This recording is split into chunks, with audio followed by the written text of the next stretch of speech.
So this is the default startup file, and the first thing I'm going to do to make this 2D game is build a very simple level. You'll notice down here in the bottom left that I have screencast keys on, which means you'll be able to see some of the shortcuts and bits and pieces that I use there. So first off, I'm going to take this basic default cube and scale it along the y-axis by pressing S then Y. For the purposes of this, that's going to be the whole length of my level.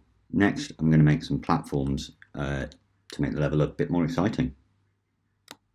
So to duplicate, Shift and D and lift that up in the Z axis and just scale that right down. Now, when we're looking in 2D, we're only ever going to see everything from one side. So it doesn't actually matter how wide it is in the X axis, but it is important that it's wide enough for the player to be able to jump on and not fall off. So I'm going to scale that up in the X axis like that.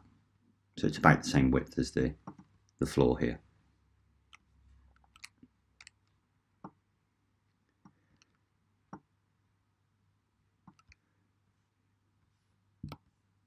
And to make some more platforms, I'm just going to go into the right view, so view, right, and then view Persp Ortho. You'll see that you can also do this with the number pad.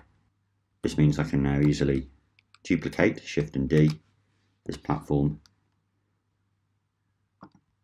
and construct the level. So like I said, I'm going to keep it very simple indeed. Okay, I'm going to make a slightly higher one now that stops us from going along. I really haven't planned this level very much at all. Hopefully you can spend more time planning it.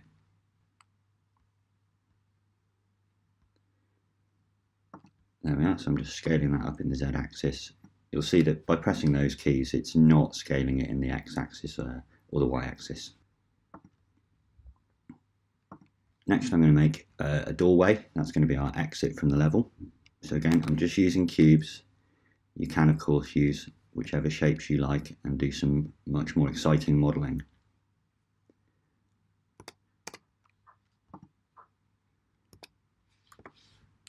Make that a bit narrower, perhaps a bit shorter. I do want the player to be able to stand in front of this door, so I'm going to scale that in the X-axis and just push that towards the back of the floor.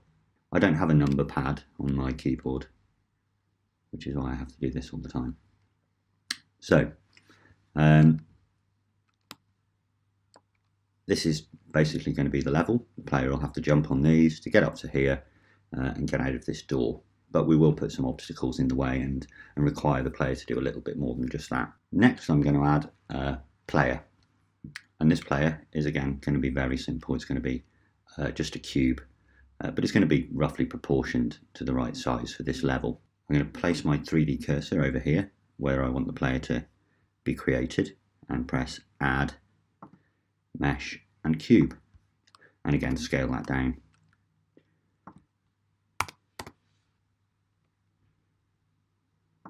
Until I'm happy with the size of it in relation to everything else. And of course you can zoom in using the scroll wheel to get a better look at how it fits into the level. When making games, it's necessary to give things proper names so that we can refer to them in the logic bricks or code or whatever it is we're going to use to make the game work. So this is going to be called the player. To name things, over here in the properties window, we go to Object, which is this orange cube, and choose to name it here. So it's just going to be player. I tend to use lowercase and camel notation, which I'll describe a little later on. But for the time being, player or lowercase. That way I don't have to worry about remembering whether it starts with a capital or not. If I invent my own rules and stick by them, it makes the process much easier. It also makes it much easier to find objects in our list of items here. In order to make the player move, we need to use logic bricks. To do that, we need to be able to view the logic bricks by going down here to our view type and changing it to logic editor, which is represented by this little old school joystick. Here you can see sensors, controllers and actuators. Sensors are the things that look out for things like keyboard presses or collisions, etc. Things that trigger off some sort of action or result. In this case, it's moving. The sensor we're going to use here, so from this whole range here, we've got keyboard. This is going to allow us to use a key to control the player's movement. Here in this box, we can now press a key. I'm going to press the right arrow. And over here, this is where we want it to move. So I'm going to choose motion. There's a couple of different types of motion. The one we want is character motion. I don't want it to move very fast, so I'm just going to click that up there, and I can adjust that later as needed. Join those two up and you'll see an AND controller goes in the middle. You don't need to worry about that for the time being, and throughout this tutorial that's the only controller we will have. Obviously you can investigate the others, but I won't be doing it in this tutorial. We can test this by placing our cursor over the 3D view, pressing P and then the right arrow, and you can see that the player moves along quite fast. To get out of this preview window, I press Escape. I'm going to change the character motion down to 0.02, put my cursor back over the 3D view and press P. You can see now it moves at a much more reasonable rate for the size of this level. Of course you can choose whatever values are appropriate for yours. I now need to add a keyboard sensor to move it to the left. Exactly the same process, but with slightly different values. Add a sensor, keyboard, this time it will be the left arrow, and here in the actuators, motion, character motion, and I'll put, in this case, a minus value, and it'll be the same as this, unless of course you want your forwards and backwards speeds to be different. I'll press minus 0.02 and I'll join those up. You can see as we go on, some of this might start to look a little bit like spaghetti. You can actually neaten it up a little bit once you know you're done with a particular logic brick, and that just keeps it a little bit tidier. You can also name the logic bricks, so this could be right, and we could call this one right over here as well. That way we can easily see what's linked to what. I probably won't do that very much throughout the tutorial. You of course can spend time doing that. Okay, so we'll test that. Hover over the 3D window, press P, left, right, left. Excellent. The next one we're going to add is for jumping.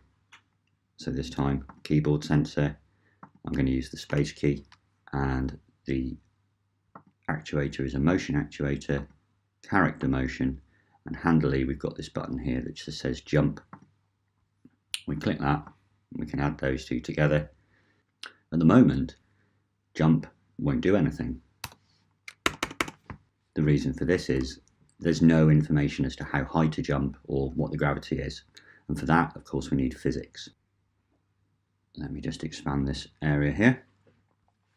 This little button on the right hand side of like a bouncing ball, we can click that and we can choose the type of physics that it is. Largely all these are going to stay as static, that is unmoving objects that our player can land on or be obstructed by, and instead we're going to use character. It's a good idea to turn on actor, that way it can be recognised by certain sensors. Invisible, that controls whether it's seen or not. Of course we want a player to be seen at the moment, so that's fine. And you can see here we've got a step height, a jump force of how high it jumps, how fast it falls, and how many jumps it can do in sequence. So obviously you get games where you can do a kind of mid-air jump, and you achieve that by turning that value up. So now that I've put those settings on, when I press P, we see that the character falls through the floor. Looking more closely, you'll see that that's because the character is not standing on the floor. So if I move that to there and go back to my right hand view and try that again, lovely. So you can see the character is there, and for the size of it, it's able to jump quite high, probably a little too easily. And so we can change the jump force. If I change it to about half that, I can see how that feels with the game. Are we able to actually accomplish the jumps? So perhaps turning that up to 6 might solve that. You'll also see that whenever I jump, it stops the forward or backward movement.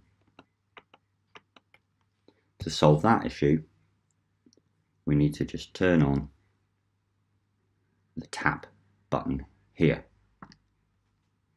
and you'll see the result of that as it continues jumping and moving forward instead of stopping. It's a good idea to test your game and make sure your character is actually able to make the jumps that you've created. Not too easily, of course, so that there's lots of opportunities to fall or misjump. So a bit of trial and error with the speed of your character and the jump force is a good idea. An important feature of any game is stopping your character being able to achieve its goal. For that, I'm going to make a simple set of spikes. So I'm going to add a cube, and I'm just going to scale that down so it's a great deal smaller. Then in edit mode, so here we go into edit mode, I'm going to press Ctrl and R, which is the same as going down to loop, cut and slide. Hovering over these two parallel horizontal lines will allow me to make a cut directly upwards like that. Once I've done that, I'm just going to pop into 3D view, change to edge mode, choose that top edge,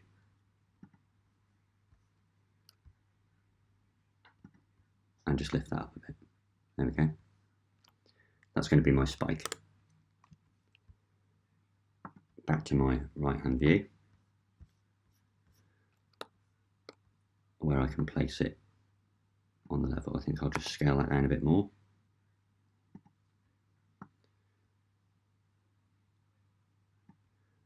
Place that there. Okay, before I duplicate it and make more spikes, I'm going to set up a collision. This will mean that when the player hits the spike, the game knows it and it does something as a result.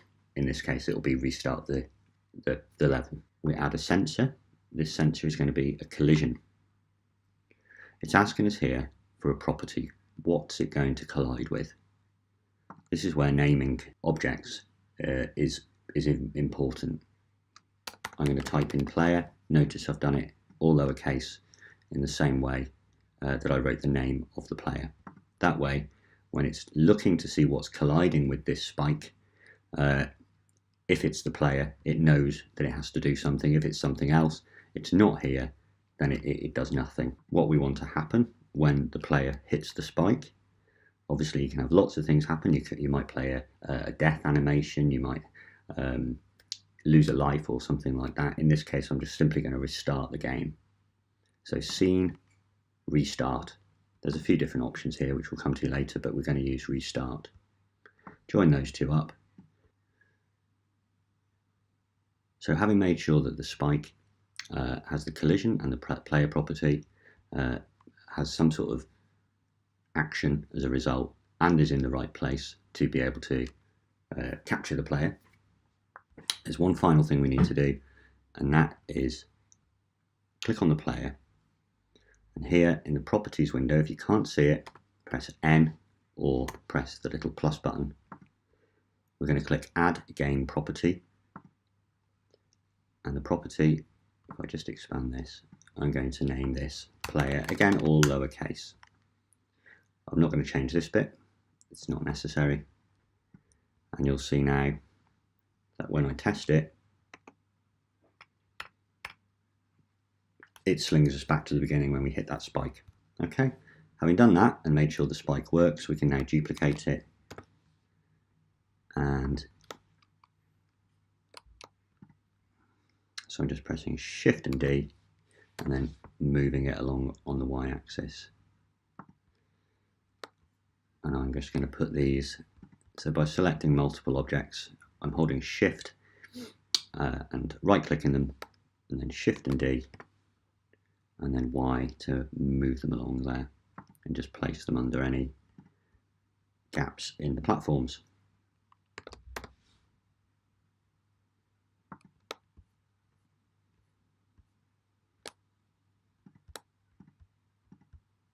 Obviously you can decorate your spikes and texture them in any way you see fit.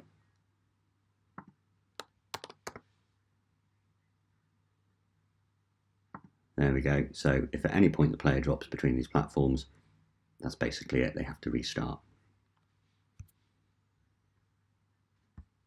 So we can zoom out and we can have a little test of how that works.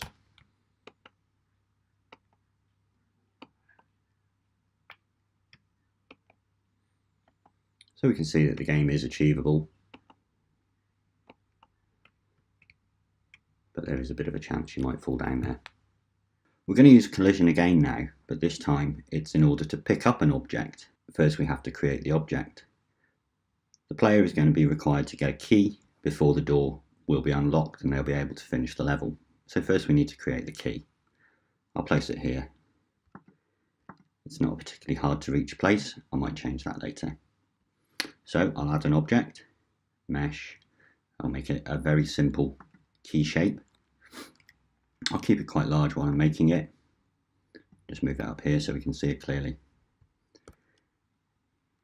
I'll press Tab to go into edit mode. I'm going to press Control and R and hover over these vertical lines to create a cut that goes across, that goes horizontally. I'm just going to scroll my mouse a little. That will increase the amount of cuts. I want 2, and then I click and click once more to set those edges in place.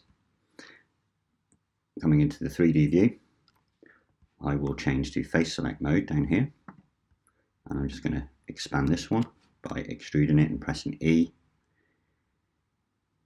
like that, and then a couple more extrusions, E, like that. This will give me enough faces just to pull down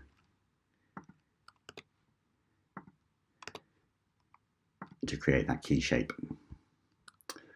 Just rotating underneath, I'll try and grab the right faces, that one, and that one, and extrude them downwards, like that. And back to my right view. Splendid. Scale that down to an appropriate size for the game. Put it into place and just make sure that it is actually on the level, like that, and in line with the player so that they can definitely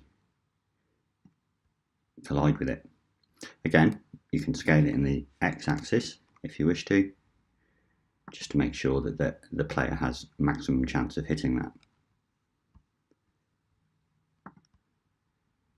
So in order to make the key disappear, we're going to add a collision sensor, and the property is going to be player, and the actuator in this case is going to be an edit object, and from the edit object menu we're going to choose end object. This will end this particular object that we could attach the logic bricks to, so the key in this instance.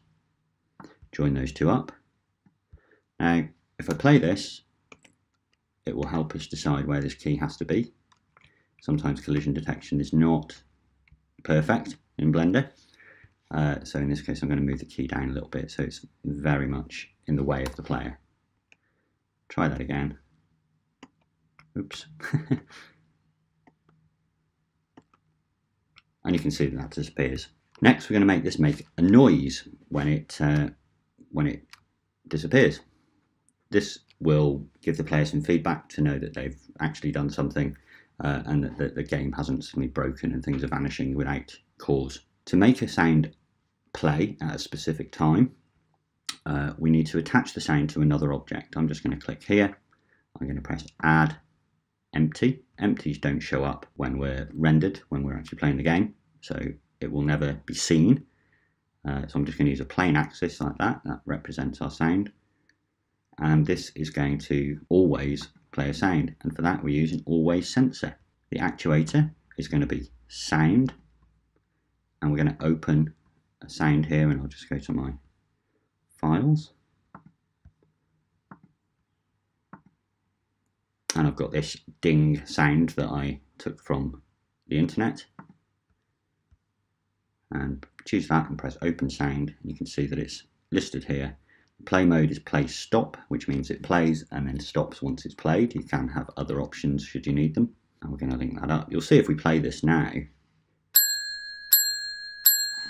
then the sound always plays. In order to make this play at a specific time, we need to move it to a new layer and bring it into our game when required. So we press M and then choose this second layer here. If you want to see that object, you can choose the second layer here and view that. It's important that we name this.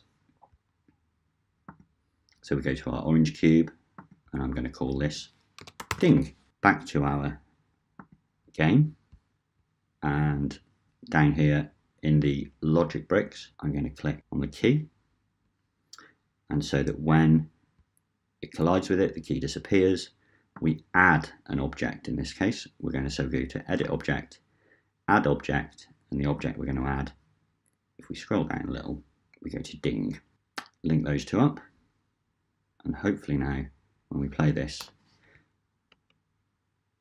there is no sound initially until we pick the key up and the ding plays. To make the door open, here's the door. I'm going to rename that now. This way we know what we're sending messages to, and as you saw before, there was an awful lot of cubes on the list. It can be very difficult to tell what they are. So important things I'm going to name descriptive, useful little names. Back to the key, and we add an actuator, and this one's going to be a message. The message is going to go to the door. The subject is going to be unlock door. You'll see that each new word I use starts with a capital letter. This is called camel notation. So I used the short descriptive names of what the action is going to be, and I join those together like that. In order for this to do something, the door has to receive this message. So clicking on that, we add a sensor message. This allows us to look for received messages. The subject must be the same as the subject in the object that's sending the message. In this case, unlock door. So what do we want to happen when this goes off? We want the door to do something. In this case, I'm going to have the door move down. And for that to kind of still be relevant, I need a door frame to show sort of the unlocked and locked state of the doors. So to do that, I'm going to duplicate this and move it along slightly in the y-axis, scale it down,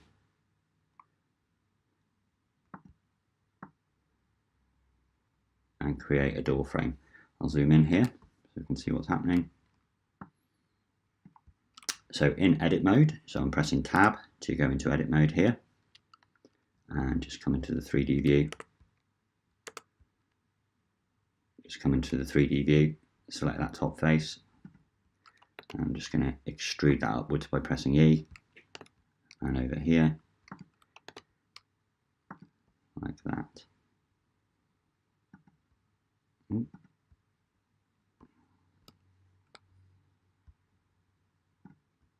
And finally, down like that, making sure it just passes slightly through that. This I'm going to call the door frame. Now we're going to attach some animation to this door.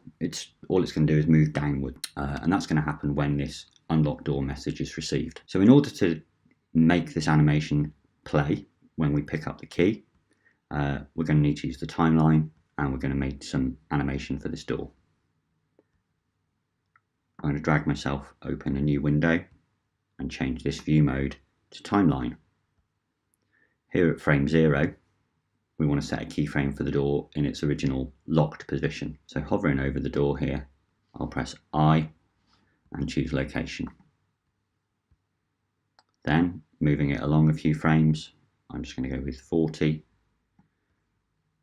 I'm going to press G and then Z to move it into a new position, like that. And I'm going to press I and location. So you see when we cycle through that animation, the door moves downwards. Here in the actuators, we're going to use action, which is this one here. And we get to choose from the list of actions here. We've only got one action, and that is this door action. So you can see it's got the name of the object and then the word action. This is referring specifically to the animation attached to this object. So I'll choose that. We have to specify the amount of frames it lasts for. At the moment, it would appear not to work because it would start and end frame is 0, where the door is in this position. So I need to change that to the actual end frame, which I know is 40. And join those two up. So a quick test to make sure that I've done everything correctly. Obviously I haven't. So the door action looks okay. So there may be an issue with the key. So I'll click back on the key and check I've done everything correctly there. And as you can see, I've not put a subject in my message to the door. If you recall, it's unlock door. So you can see that the message subject here is the same as the message subject here on the door. Test that again.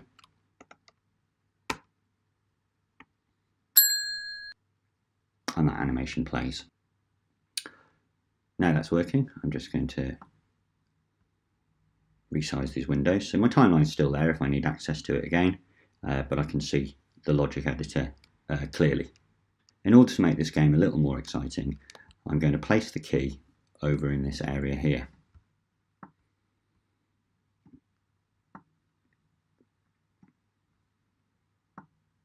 Making sure it's in a place where the player is going to be able to easily collide with it. And what I want to happen when the key is collected is not only for the ding sound to play, not only for the door to open, but I'm going to have something appear here for the player to be able to get back up. And for this I'm going to use like a little lift. So I'll duplicate this platform here by pressing Shift and D and then Y, moving that along. And I think I'll just scale that down in the Y axis and bring it in there. I'll move it to the top here and I'm going to create an animation of this going up and down. So back to my timeline, so just opening those windows up a little bit. I'm going to choose I, location. I'm going to move it on. I'll have the lift going reasonably quickly. I'll put it at 20. I'll move that down to the floor so that the player can jump on it. Press I and location. We can see that that goes down and up and down. And to make this work, we're going to have the lift always going up and down, but only be visible and appear in that place once the key has been collected. So first, we're going to add an always sensor. An actuator. As an actuator, we will add the action. I'll just move these up a bit and join those up. The action, in this case, is going to be the cube 006 action. I should have named that lift to make it a little easier for myself. I'm sure you can go back and do that. From this list here, we're going to choose ping pong. What that will do is it will bounce between the first and the last frame, or keyframe, giving it the impression of going up and down. Again, we need to tell it how many frames to use. If you recall, I chose 20, so I can change that end frame to 20. And now when we press P, you'll see that that should bounce back and forth between those two frames. So that this is not visible at the start of the game, we go over to our physics panel and we click this button here, invisible. You'll see now that it's not there. However, if I move my character so that I don't have to complete this devilishly challenging level. Just to test it, I'll put my character there, and you'll see that even though it's invisible, the player still reacts to it. For this to work correctly, we can simply move the platform up here to a position that the player is not going to collide with it before it's ready. As soon as the animation kicks in, it will move it to the correct positions. However, we should make our lift visible once the key is being collected. To do this successfully, we must use game properties. These are found here. Again, if you can't see it, you can press N on the keyboard to show or hide that, or you may find a little plus button. The game property we're going to add in this case is going to be what's called a Boolean. This means it can either be set to true or false. If this is ticked at the start of the game, the property will be true. If it is unticked, it will be false. The property here I'm going to name show. So currently, at the start of the game, show is false. We need to add a sensor that receives a message from the key. I'll just close that up there. And add a new actuator here, which is called property. The mode is going to be assign. You can see we've got a few options here. We're going to assign to the property show the value of true. So when this message is received, it will change this property from false to true. We need to make sure we get a message. So on the key, we will add a new actuator, which says message. The message will be sent to the lift, which I unfortunately didn't name earlier, so I'm going to stick with cube 006. Join those up and making sure that I put a subject in of show lift. Making sure I press enter to confirm that, otherwise it may disappear as it did earlier. Right click on here, I can now put show lift in the receiving message of the lift. So when show lift message is received, this is turned to true. We can now add a new sensor, which is going to join up with this always property. If the property show is equal to true, then it can play this action. And so what I'm going to do, I'm just going to close that there, and I'm going to press this up arrow here so it can sit underneath the always, because they're going to go together and they're both going to join up to this and here. So provided both of these are happening, always obviously is always happening, but provided that the property of show is equal to true, then the lift will not only show but also play the action. For that, we need to add another actuator here of visibility, and again I'm just going to close that, move it up, open it up again, and you can see that visible is already ticked. So if we join those two up, then provided these two are happening, it will do both of these two, play the animation and make it visible. Great, let's give that a test. So pick up the key, the lift shows, the door moves down, the ding has played, and I can now get my player back up to the door. I'm going to need some way of ending the level and exiting this door. Traditionally, we used to press up to go through doors on 2D games, so I'm going to use that. To be able to get through the door and end the level, I'm going to add a new keyboard control to the player. So I'll just tidy these up.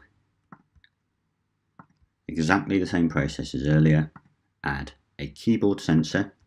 This time it's going to be the up arrow. Over here, the actuator is going to be sending a message to the door. To the door. The subject is going to be enter door I'm going to link those two up. To the door, I'm going to add a different type of sensor called near.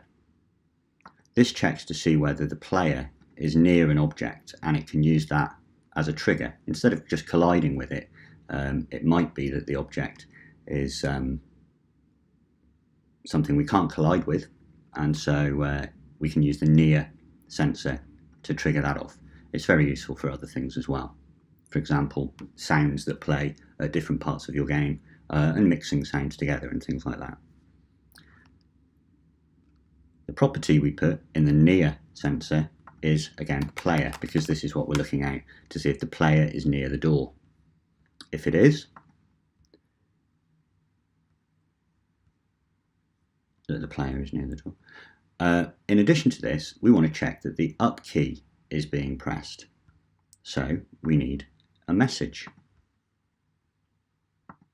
This is going to be the enter door message that we receive when the up key is pressed. So if it's near the door and the up key is pressed,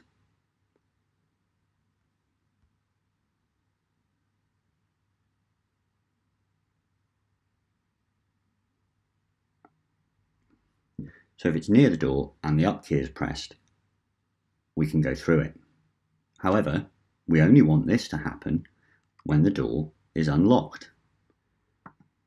We can see here that the unlock door we've already done, and we've got the animation playing. We can add an actuator to that. The actuator I'm going to add here is a property actuator, and the property is going to be door open. Oops.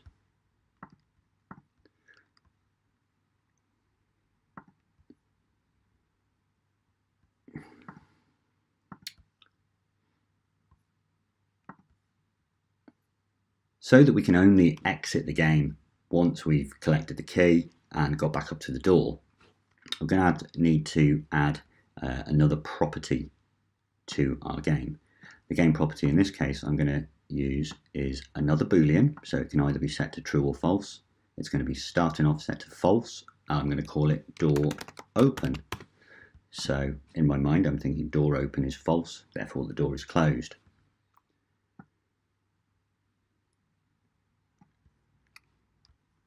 We've already got a message telling us when we pick up the key with this unlock door, and at the moment it just plays the animation to show the door is opening.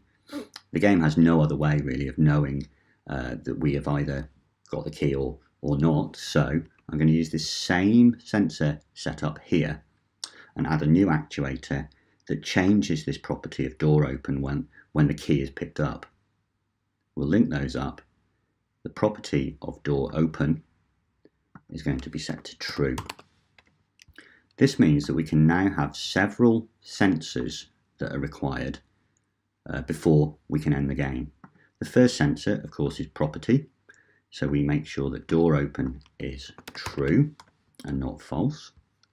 The next sensor is that our exit key is pressed, so that will be a message coming from the up arrow on the player, and if we recall it says enter door, so we can use the subject enter door in there. Oops. Making sure it's spelt and formatted in exactly the same way. Finally, we want to make sure that the player is actually somewhere near the door and not sort of in a random place across the level, otherwise it would spoil the effect somewhat. So we're going to add a sensor, this time called near. This checks to see whether an object is near another object. In this case, the property is going to be player, just in the same way we did the collisions. So it's looking to see whether the door open is set to true, that the up key is being pressed to enter the door, so we're trying to enter the door, and that the player is actually near the door. The distance set to 1 here should be fine for what we're doing. Provided that all these three things are happening, we're going to end the game. So I'm going to say scene, and instead of restarting the scene, we're going to go to set scene.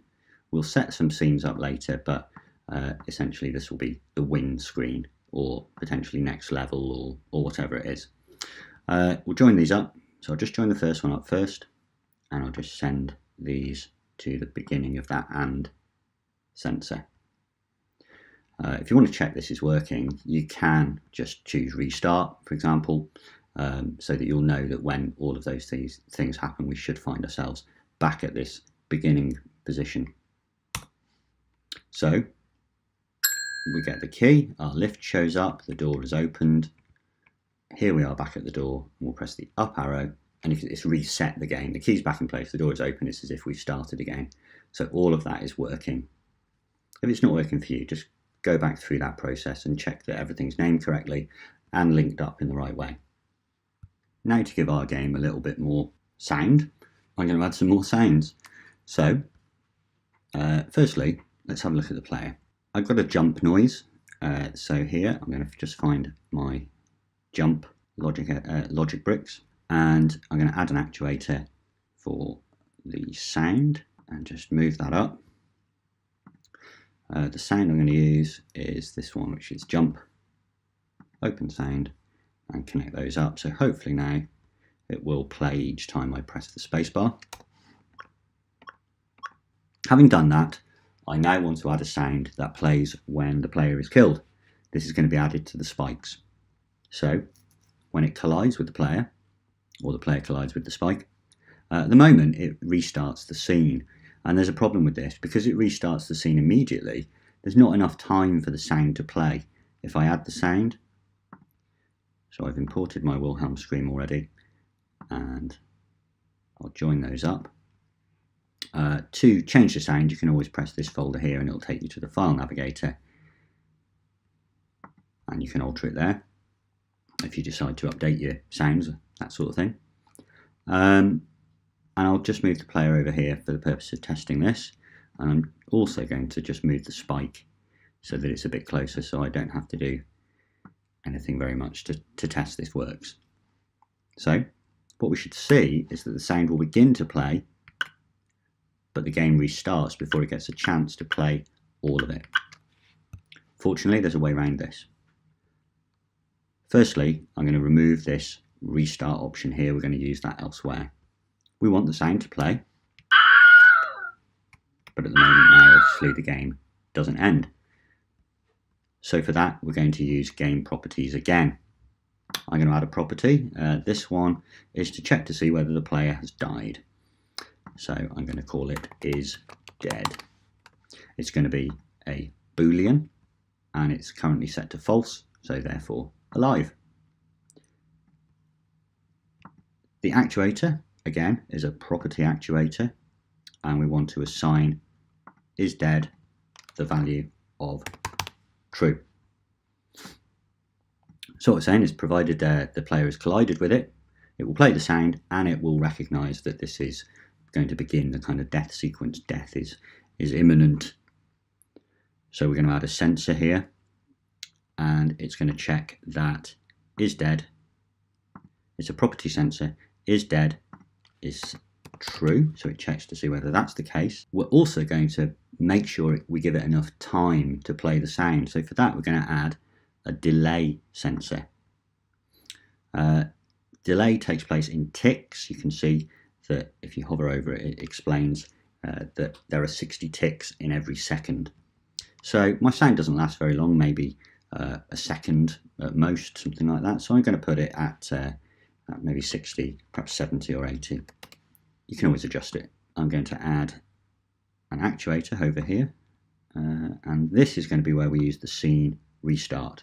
So when it collides with the spike, it plays the sound and says the player is dead. Once the player is dead, it waits just for about 80 ticks, or rather exactly 80 ticks. I'll join those up. Both of these go into the same AND controller and cause the scene to restart. So hopefully now we should see that if we hit that, it then restarts. It seems a bit jittery, and sometimes it plays for longer than others, so we can repeat this.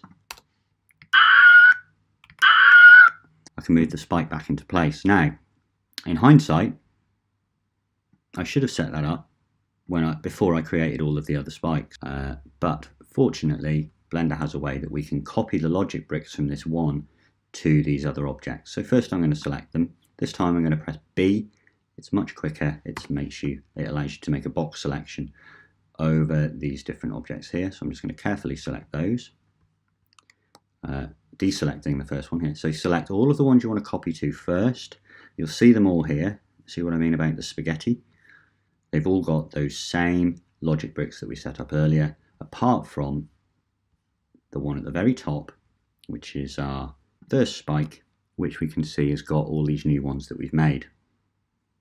We then go to Object, Game, Copy Logic Bricks, and you should see, there we go. Unfortunately, we can also see that isDead is not available on some of these. If I click on an individual spike click, you'll see isDead is not a game property. So, in order to do that, you don't need to deselect them as I've just done. You can press B, select those, Shift select that first one where we have got the game property. We choose Object, Game, Copy Properties isDead. Now you can see all those red boxes have disappeared, and hopefully all of our spikes work in the same way. We'll give that a try.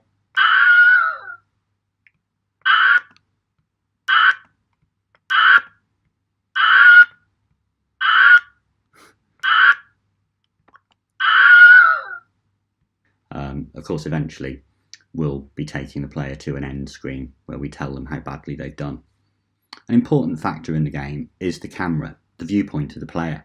Clearly we might want to see all of the level at once so the player can see what they have to do, but it might be a bit small, it might be a bit easy. So we could use the camera to help us focus on the player, and we can also use the camera to display bits of information, you know, health or coins or whatever it is. So first off, we need to move the camera into position.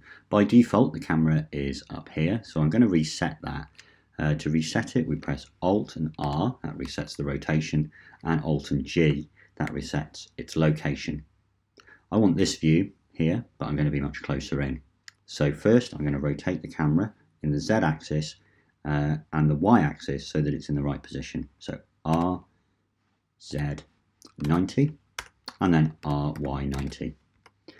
If I lift that up, you'll be able to see that the camera is now facing in the right direction, but we need to put it in the right position. To help us do this, I'm going to drag on another window here, hide the tools with T, and change my view to camera.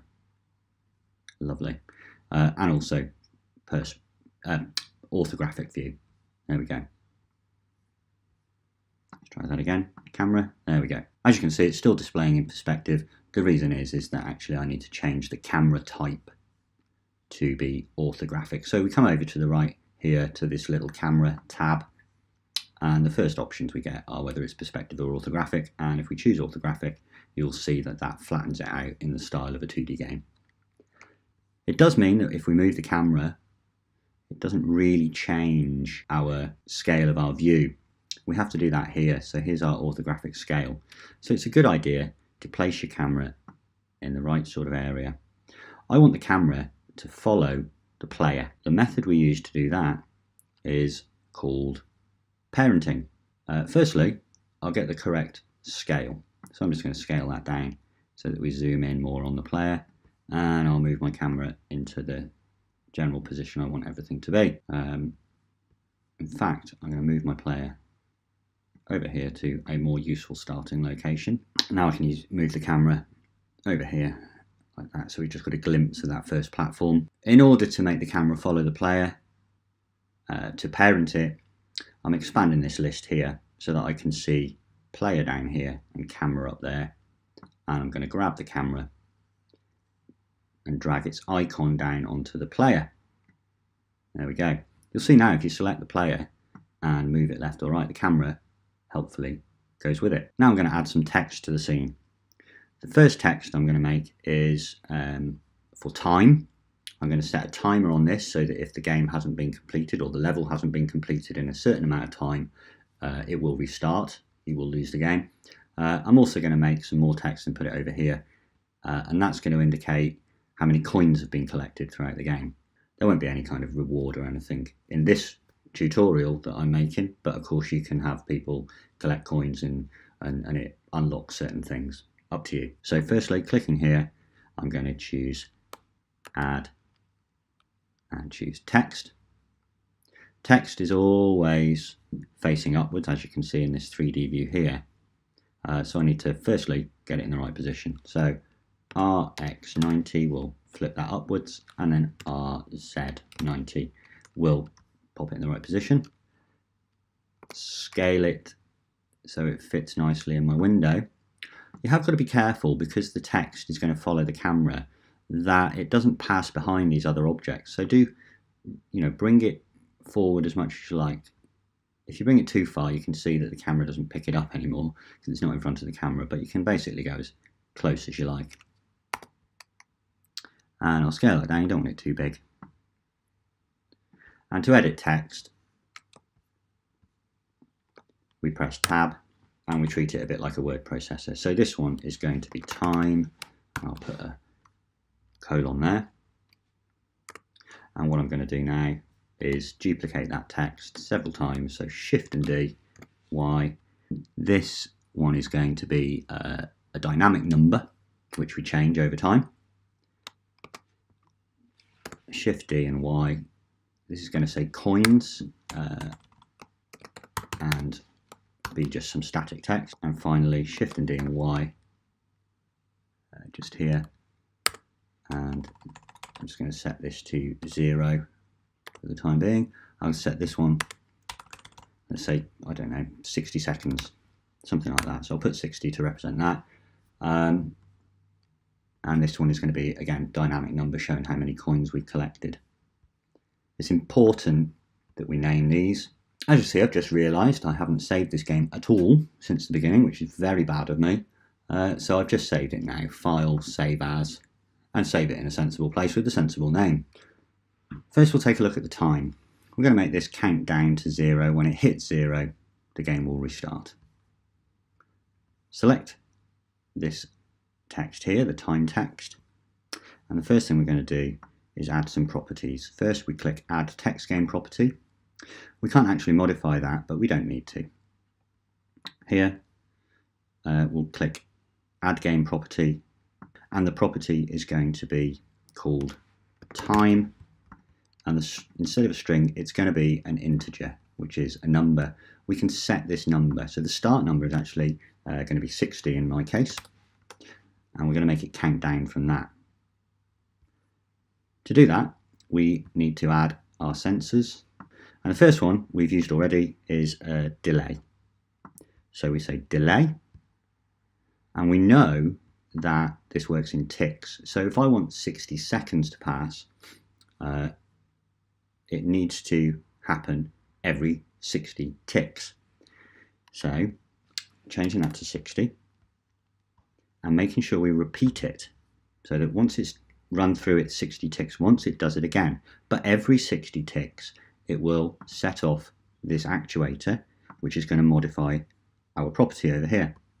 We choose our property actuator and we're going to add a value to it. It might seem a little counterintuitive. We're going to add here to time the value of -1.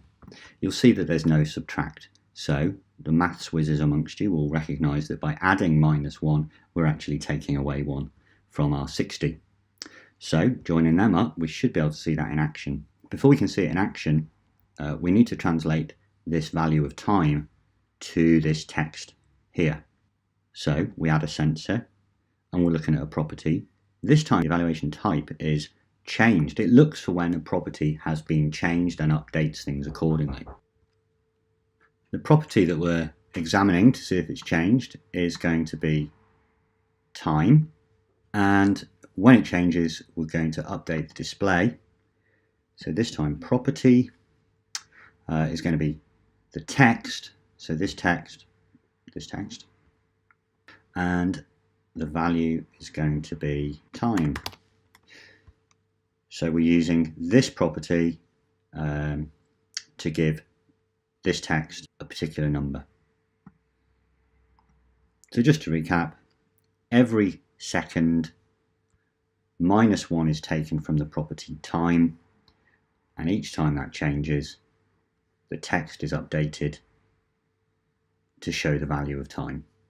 If we press P now, we should be able to see that change. Finally then, when it reaches 0, we want the game to restart. So we add a sensor property. We're looking to see whether the property of time is equal to 0,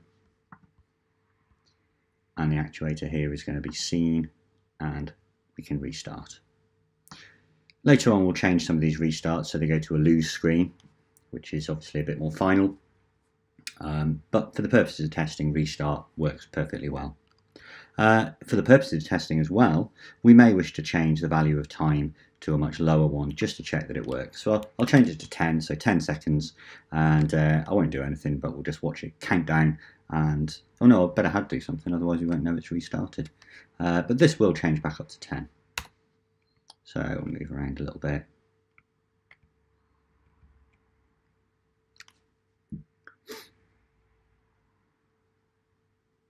There we go.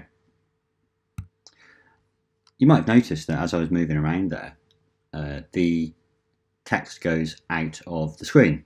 We want the text to follow the screen, so this might be a good opportunity just to sort that out. Starting from the left and working to the right, we've got time label. I'm just going to give them exactly the same names. It isn't going to affect anything. Here, this is going to be time text. Coin label, or coins label I think it was,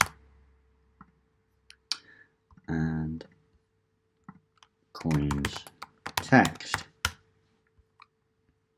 Now they're much easier to see here. Of course they've got a little F icon, which makes it slightly easier, but now we know exactly what they are in case we've got other text in our game. I'm going to press the little plus button next to the player, and we can see that this has got the camera within it to show that the camera is parented to the player. We're going to import parent this text to the camera. So same way, we drag the icon from the text there down and drop it on the camera. You'll see then that that is added within that as a child of that. I'll do that with the other bits of text.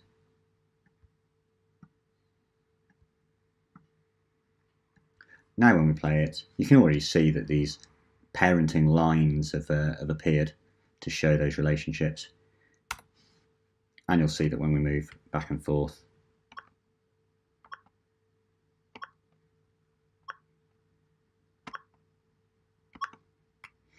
and of course when it runs out of time it restarts. So now I can change the text property here back up to 60 and give us a fighting chance. Of course you can move the camera, so I'm thinking I might scale it a little, just so we can see a little more of the level. And I can move the text quite freely into a new location, and it won't impact on it, it'll still follow the camera perfectly well. There we go, that gives us a little bit more. Lovely. Okay, so got a couple of ways to die now. Let's look at collecting coins. We've got our coin text set up, and so we're going to need to make a coin. For this, I'm just going to pop into the right view here, and I think I'll put my first coin on this first platform to encourage us along a little bit. Choose Add, Mesh, Cylinder. Rotate it in the y-axis, so RY and 90, and then scale that down. Again, just check in a 3D view that it's in the right place for the player to collide with it. So I'll be moving that along there. Let's get an idea of the size of it. Make it a bit smaller, I think. And I'm going to scale it up in the x-axis so that the player can't help but hit it. If you want an animation applied to your objects, then obviously you'll need to make them an appropriate size. So if you wanted, say, the coin to be spinning as an extra incentive to collect it and make the game a little more interesting. You can attach an animation to it in the same way that we did before. You would use an always sensor and rotate it. I'll leave that up to you though. But you must make sure that the coin is within the path of the player and that it doesn't miss it when it tries to collide with it. So I'm going to scale that back up in the x-axis a little. I'm going to call it coin, and we're going to add a collision sensor to it, and it will be the player that collides with it, making sure that I write it in the same way as I did that first time. We then add an actuator which is going to end that object. So edit object and choose from the menu end object and link those two up. We can see in this view now. There we go, great. Got that coin. In the same way that we did with the key, we can add a sound that goes with the coin. I'll leave that up to you, but because you already know the process, just copy the method that we use for the sound by adding an empty object, adding the sound to it and having it brought in by using add object when the coin's collected. I am, however, going to make the coins text update. So to do that, I'm going to send a message to the coin text. So we add an actuator, message, and this message is going to the coins text, and it's going to say, we've got a coin, got coin. Splendid. Now, clicking on the coins text here, when a message is received, so adding a message sensor, making sure that we put in the correct subject, got coin. In this case, we're going to, again, manipulate a property and have it display here. So first we add a text game property, which we don't need to change, and we add a game property which we're going to call coins. This, again, is going to be an integer, a number, and it's going to be starting at 0, so that's absolutely fine. So the actuator we add first is a property, and in this case it's going to be add to the property coins a value of 1. We're going to add 1 coin. Again, before we can have it display here, we need to make sure that this value is sent to our text. So we're going to go to add sensor, and in the same way that we did with the time, the evaluation type is going to be changed. So we look to see when this value is changed, the value of coins, and the actuator is going to update our text. Whilst it might seem a bit confusing that this has got the same name as the other one, just bear in mind that these properties only exist within this object. And so the text it refers to here, you can only choose that text. You won't be able to accidentally choose a different text. And we change the value to coins. So the text here is going to display whatever the variable of coins is. So in this case, it will be 1. Oh, there we are. I'll move that back over. 1. You can see. Good. To get an idea of how it will actually look in game, we can go to View, choosing Camera. That will allow us to play as the camera there. And you can see 1 updating there. So we can place some more coins around the level.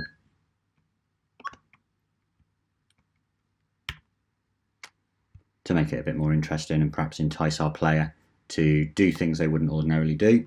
So I'm going to duplicate this coin. I'll pop a couple over the level, so Shift and D and Y, and I think I'll place 1 here. Perhaps at the end of this one here. You could of course make these a bit more awkward to get to and take them off the beaten track. I'm going to add another one. So there's 3 coins, Shift D and Y, and I'm going to add this one here to encourage our player to jump into the unknown. Obviously, you need to make sure that they're positioned so that the player is able to reach them. and to get an idea of whether they can, the best way is to test it. So we'll press P and we'll have a little run through of our game. We can see that the coins value goes up, time is going down. I've just died, so we'll start again.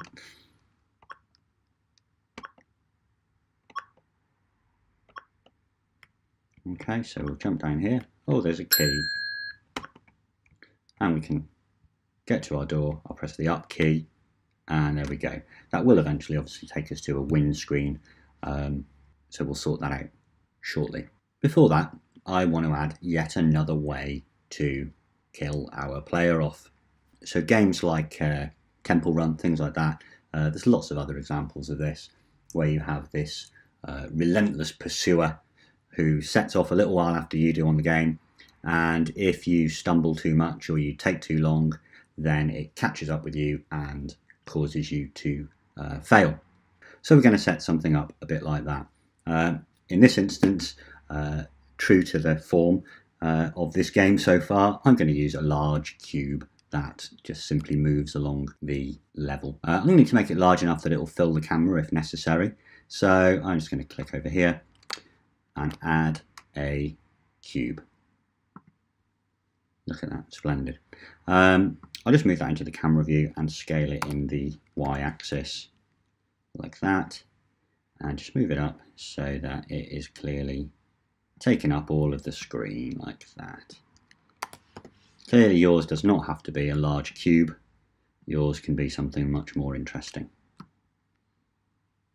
I'm going to move that over here and maybe just poke it onto the screen a little to give the player an indication that there is something there they perhaps need to worry about. This I'm going to call the chaser. You may call it enemy, whatever you like, as long as you give it a sensible name that you can remember. And when the chaser catches up with the player, it will collide with it. So in the same way that we've done it now a few times, we're going to reset the scene. Just like the spikes, you could set it up so there's a small amount of time so we can hear that scream. I'll let you do that so that you can finish watching this tutorial and get cracking with your own games. So in this case, the player will be hit by the chaser and it will end the game. The chaser, however, currently doesn't move, so we need to make that happen. So we're going to give the chaser a short delay before it begins. Again, you can adjust this. I'm going to just put a figure of 100 in to get started. Once that delay has run out, we want it to move along in the y-axis, maybe at the same rate as the player. So if I recall, it was 0.02, and we'll connect those up. And what should happen is it should wait a moment, move along, and it'll hit the player and immediately restart. So there we go. Of course, if the player is moving, that makes it a little more difficult for the thing to catch us. Unless, of course, we die. So if we test it again and I move around, you'll see that it does eventually catch up to us. And you may want to adjust the speed or the size according to how that's working for you. I'm going to scale it up in the Z-axis, so SZ, so that when I jump and I'm up higher up, it doesn't show me the top of the enemy. One important thing to do to finish our game off is adding textures. I'm going to add some very simple textures, but you can be much more complicated creating things in Photoshop or manipulating the texture properties in Blender to give different objects more unique appearances. Our player, for example, I'm going to create a new material. So here in this materials panel, I choose new. I'm going to call it player matte, and I'm going to make it green. You'll see now it's in here in the display as a green cube. And when we press P, we can see that that's clearly the player. Therefore, the chaser, I'm going to do the same process. So clicking on that, making sure in the materials panel here and choosing new, this one is going to be the chaser, and I'm going to make it red. The coins can be a lovely golden colour.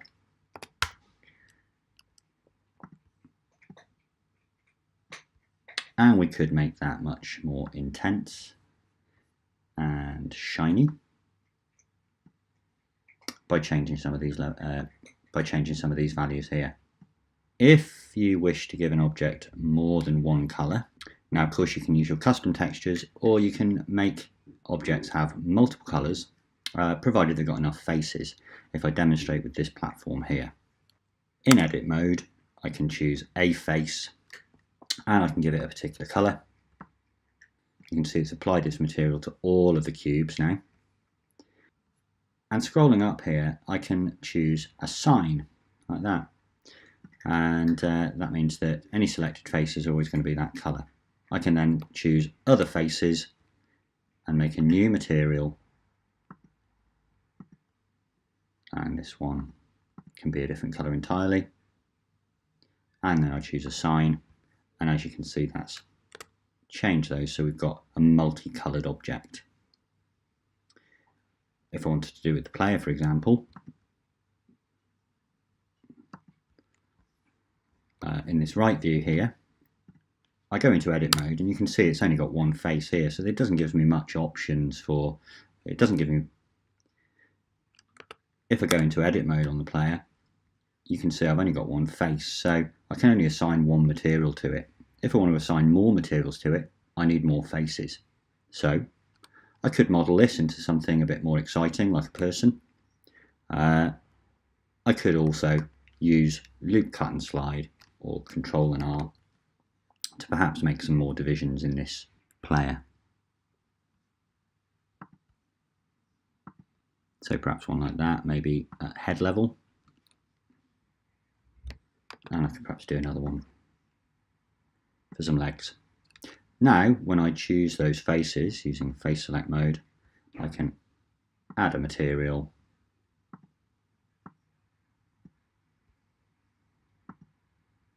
and down here maybe let's add a different material. Notice I'm not naming the materials, but I suggest that you do so that you can keep track of everything that's going on. So choose the material colour and don't forget to hit assign. Now I've got this multicoloured cube to represent the player. Now that you've finished with all these elements and you've got a few ideas of what you could include in your game and how you would go about including them, you can now have a look at the scene setting tutorial, which is useful for all sorts of different types of game to create menus and win screens, lose screens, that sort of thing. So that's the end of this tutorial, but I suggest you have a little look at that one next.